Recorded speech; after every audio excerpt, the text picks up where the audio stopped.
এই ব্যক্তিজনটো আপোনালোকে নিশ্চয়কৈ চিনি পায়। এইজন হ'ল দীপিন্দৰ গোৱেল, জমেট'ৰ ফাউণ্ডাৰ। কিন্তু এওঁ লগাই থকা ডিভাইচটোনো কি?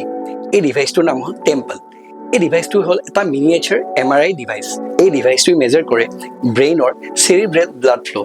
আৰু এই ডিভাইচটোৰ প্ৰিন্সিপাল হ'ল গ্ৰেভিটি এজিং হাইপ'থেচিছ। মানে গ্ৰেভিটিৰ লগত আমাৰ ব্ৰেইনৰ এজিং হয়। আচৰিত কথা নহয় জানো? আচলতে গ্ৰেভিটিয়ে কি কৰে, আমাৰ ব্লাড সকলো তলফালে পুল কৰে, মানে তলৰ ফালে টানে, আৰু তাৰ কাৰণে আমাৰ ব্ৰেইনৰ এজিং হোৱা বুলি কোৱা হয়। এইটো হাইপ'থেচিছৰ ওপৰতে বেছ কৰি এই ডিভাইচটো বনোৱা হৈছে। কিন্তু বহুতে কয় এইটো এটা ফেক ডিভাইচ। ৰিচেণ্টলি এইমছৰ এজন ডক্টৰে কৈছে এইবিলাক একো কাম নিদিয়ে, জাষ্ট বিলিয়নিয়াৰবিলাকে টকা খৰচ কৰা এটা বাহানা। আপোনালোকে কি বুলি ভাবে? এই ডিভাইচটো সঁচাকৈ কাম দিয়ে নে বিলিয়নিয়াৰবিলাকে টকা খৰচ কৰাৰ বাহানা এটা?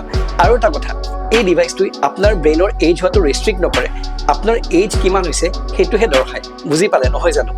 ভিডিঅ'টো যদি চাই ভাল পাইছে ডেফিনেটলি শ্বেয়াৰ কৰিব আৰু ছেভ কৰি থ'ব। এই টেম্পলটো আপোনাৰ কাম দিব পাৰে নে নাই।